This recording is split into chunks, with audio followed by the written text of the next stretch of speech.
السلام علیکم بچے، آج ہم اپنے لیکچر نمبر 33 میں آ گئے ہیں۔ بچے اس سے پہلے ہم نے لیکچر میں سورۃ الانفال الدرس الثالث بے کا ریٹن ورک کمپلیٹ کیا۔ آج ہم سورۃ الانفال الدرس الثالث جیم، جن میں آیات کی تعداد 70 تا 75 ہیں، اور یہ ہمارے سورۃ الانفال کا آخری درس بھی ہے۔ اس کی ہم پڑھائی شروع کریں گے۔ تو بچے اسی طرح پہلے میں آپ لوگوں کو لفظی ترجمہ کر کے بتاؤں گی، پھر با محاورہ ترجمہ، اور اس کے بعد پھر ہم اس کی تفسیر کرتے جائیں گے۔ تو بچے آپ لوگ پینسلز اپنے پاس ہاتھ میں رکھیں کہ پہلے میں لفظی ترجمہ جو کر رہی ہوں تو آپ لوگ اپنے ساتھ اس ترجمہ کو نوٹ کرتے جائیں۔ تو ہم اپنا ترجمہ شروع کرتے ہیں۔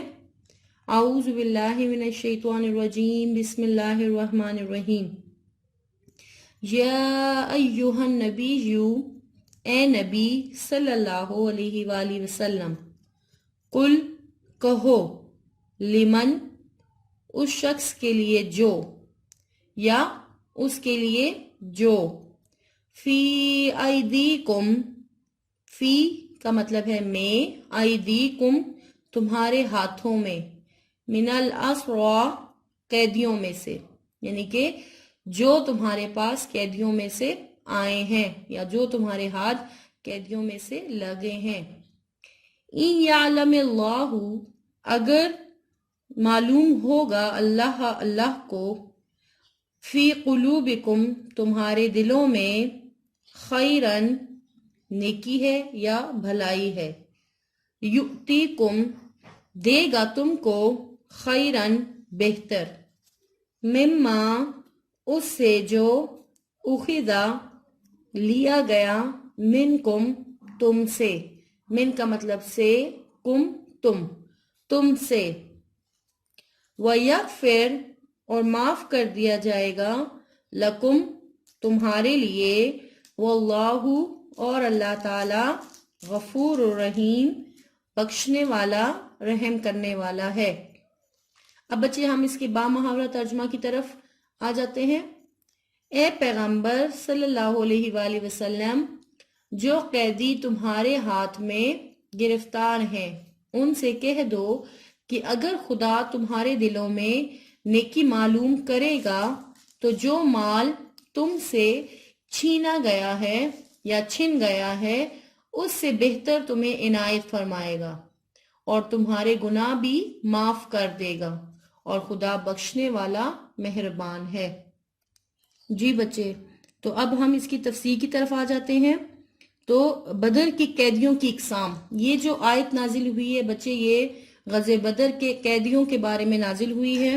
اور یہاں پر میں آپ کو بتا رہی ہوں کہ بدری یعنی قیدی جو تھے، بدر میں جو قیدی بنا لیے گئے تھے ان کی دو قسم کے تھے، وہ ان کی قسم میں دو قسم کے تھے، وہ ایک کفار اور دوسرے جن کے دل نور ایمان سے منور ہو چکے تھے۔ اچھا جی بچے، تو ایک وہ کہ جن کے دل نور ایمان سے منور ہو چکے تھے مگر مجبوراً آئے تھے، اور ایک قسم یعنی یہاں پر جو بتایا گیا ہے اس آیت میں، تو یہ بدر کے قیدیوں کی ایک جماعت نے، یعنی بدر کے قیدیوں کی ایک جماعت نے، جس میں حضرت عباس رضی اللہ تعالیٰ عنہ بھی شامل تھے، جو رسول اللہ صلی اللہ علیہ وآلہ وسلم کے چچا تھے۔ یعنی انہوں نے رسول اللہ صلی اللہ علیہ وآلہ وسلم سے عرض کیا کہ ہم تو مسلمان تھے لیکن مجبوری کے زیر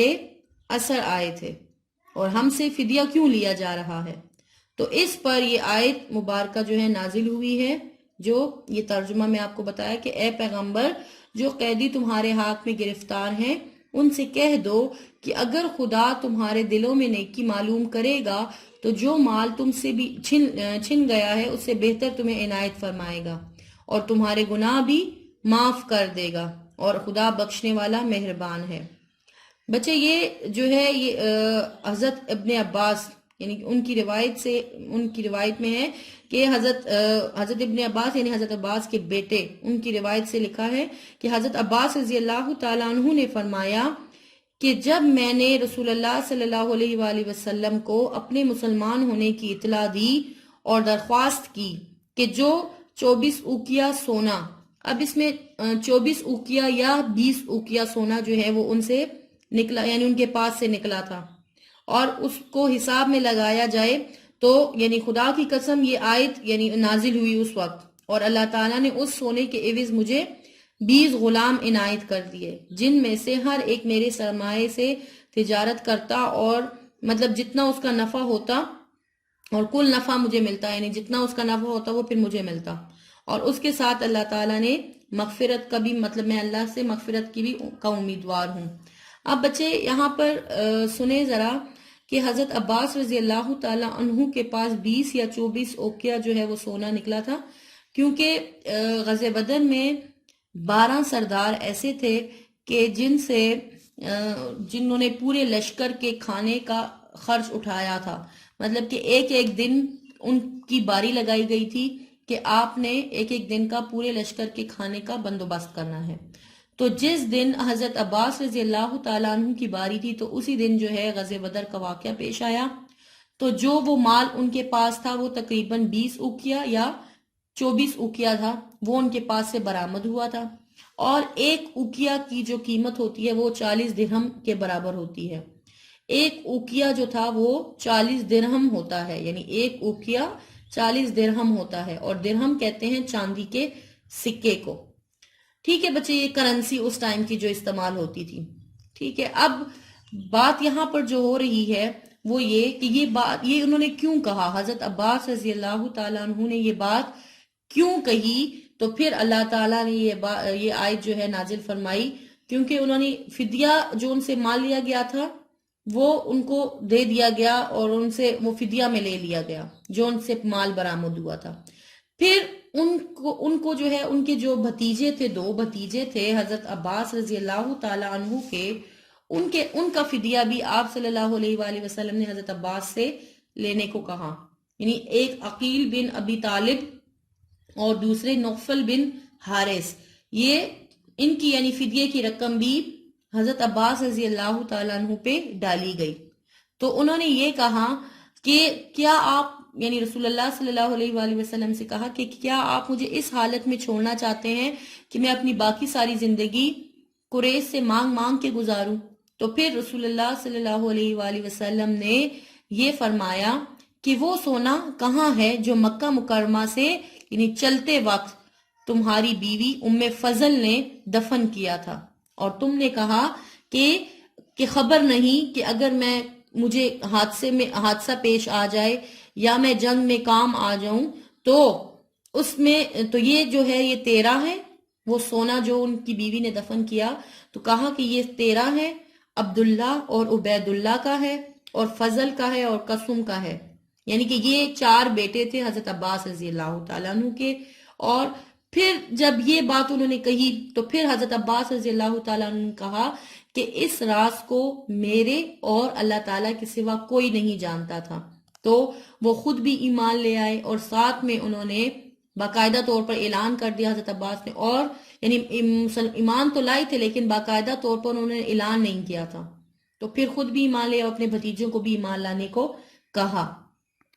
یعنی حضرت عباس رضی اللہ تعالیٰ عنہ نے فرمایا کہ کاش مجھ سے اس مال سے جو آپ صلی اللہ علیہ وآلہ وسلم نے لیا ہے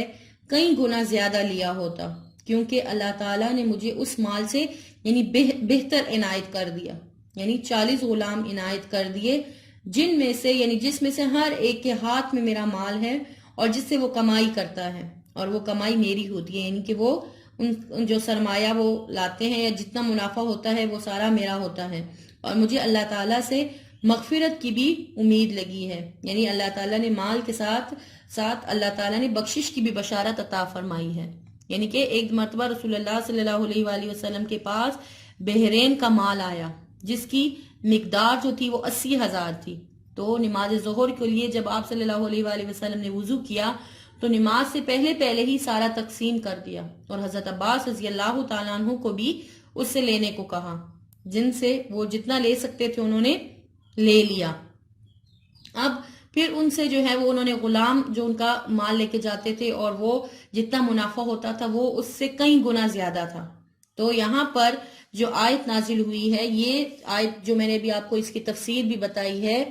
کہ آپ صلی اللہ علیہ وآلہ وسلم کو یہاں پر فرمایا جا رہا ہے کہ جو تمہارے ہاتھ قیدی گرفتار ہو کر آئے ہیں ان سے کہہ دو. تو یہ حضرت عباس رضی اللہ تعالی عنہ نے جب وہ بات کہی جو ان سے فدیہ لیا گیا اور پھر ان کے بھتیجوں کا بھی ان پہ ڈالا گیا، تو انہوں نے یہ پھر کہا کہ ہم تو مسلمان تھے لیکن مجبوری کے زیر اثر تھے، تو ہم سے فدیہ کیوں لیا جا رہا ہے؟ تو اللہ تعالیٰ نے پھر یہ آیت نازل فرمائی کہ اگر تمہارے دلوں میں نیکی معلوم کرے گا، یعنی کہ اگر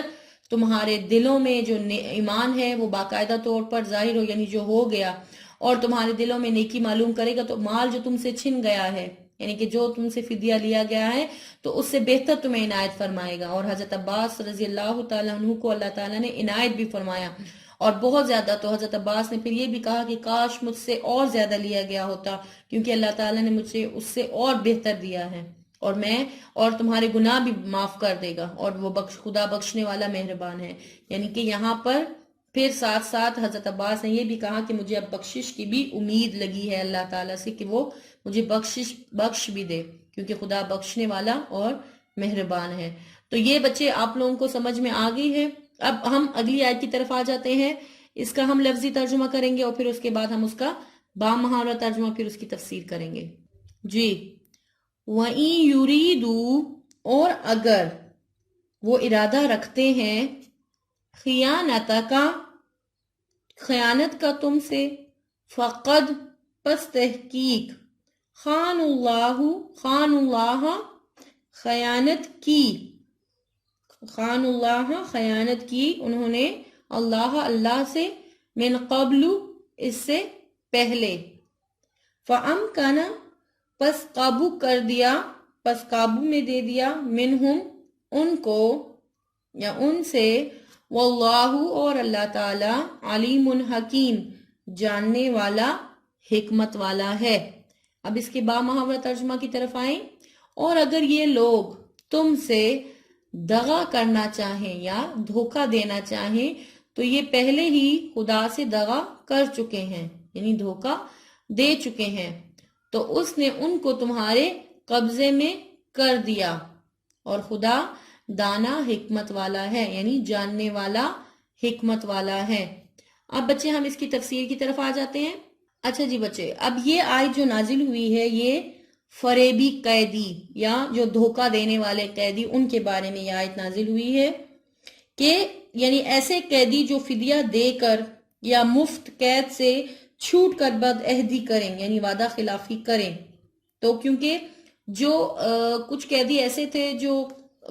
جن کے پاس فدیہ نہیں تھا، تو ان کو اس شرط پہ چھوڑ دیا تھا کہ آئندہ کبھی بھی مسلمانوں کے خلاف جنگ لڑنے کا اگر موقع آیا تو آپ کفار کا ساتھ نہیں دیں گے. تو ان کو اس عہد پر، اس وعدے پہ چھوڑ دیا گیا. تو یہاں پر یہ فرمایا گیا ہے کہ جو فدیہ دے کر یا مفت قید سے چھوٹ کر بد عہدی کریں تو عہد شکنی کا وبال ان پر پڑے گا، یعنی کہ ان کو اس کا عذاب ملے گا. اس کا ثبوت یعنی یہ بھی ہے کہ عہد الستو کو انہوں نے اس سے پہلے توڑ دیا کہ آپ صلی اللہ یعنی کہ اور کفر و شرک میں مبتلا ہو گئے، اور انہیں اس عہد شکنی کی سزا بھی ملی، اور انہیں آپ صلی اللہ علیہ وآلہ وسلم کے قابو میں کر دیا. اس طرح کہ ہمارا اس دنیا میں آنے سے پہلے عالم ارواح میں، کیونکہ میں نے آپ کو بتایا بھی تھا کہ 4 عالم ہیں. ایک عالم ارواح جہاں پر ہم تمام لوگوں کی روحیں جو ہے اس دنیا میں آنے سے پہلے اکٹھی ہوئی تھی، اور ہم نے اس بات کا اقرار کیا تھا، اللہ کے ایک ہونے کا اور اللہ تعالیٰ کے ساتھ شریک نہ ٹھہرانے کا ہم نے اقرار کیا تھا. تو ہم نے اس بات کا اقرار کیا تھا کہ ہمارا رب اللہ ہے. تو ہم اس دنیا میں جو آ کے اس عہد کو بھول چکے ہیں، تو وہ پہلی خیانت ہے. تو یہاں پر اللہ تعالیٰ فرما رہے ہیں کہ اگر یہ لوگ تم سے دھوکہ دینا چاہیں، اگر یہ جو قید سے چھوٹ کر جائیں گے، اور جو اس عہد پر کہ وہ آئندہ آپ کے خلاف نہیں لڑیں گے، تو وہ اگر اس قید سے اس وعدے پر چھوٹ جانے کے بعد بھی دوبارہ دھوکہ دیں گے تو یہ پہلے بھی دغا کر چکے ہیں. یعنی کہ کفر میں، یہ جو دنیا میں آ کر ان لوگوں نے کفر جو شروع کر دیا، تو جو عالم ارواح میں انہوں نے اللہ تعالیٰ سے، جو تمام روحوں نے یہ عہد کیا تھا کہ ہم اللہ کے سوا کسی کو شریک نہیں ٹھہرائیں گے، اللہ کے ساتھ کسی کو شریک نہیں ٹھہرائیں گے، تو وہ دنیا میں آ کے یہ عہد بھول گئے ہیں. تو یہ پہلا انہوں نے دھوکہ کیا ہے، پہلی خیانت تھی.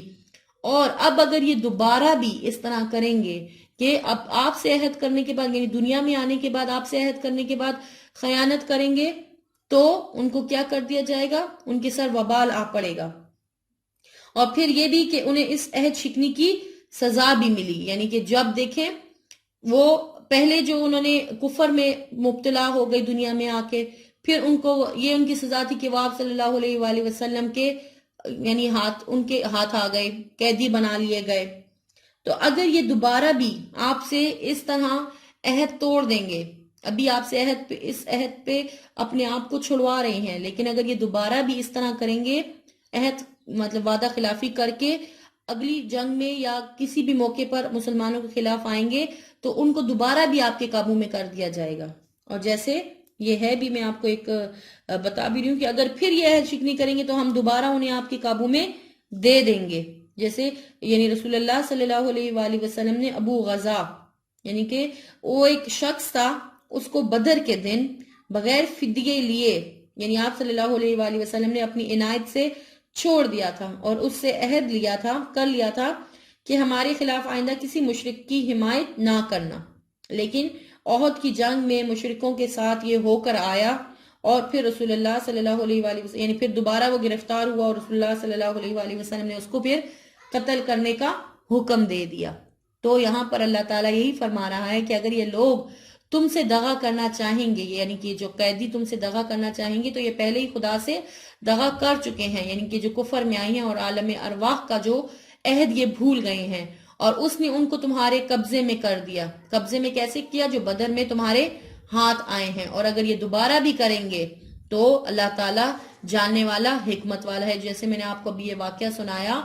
ابو غزا کا، کہ جو احد میں جب دوبارہ مسلمانوں کے خلاف یہ آیا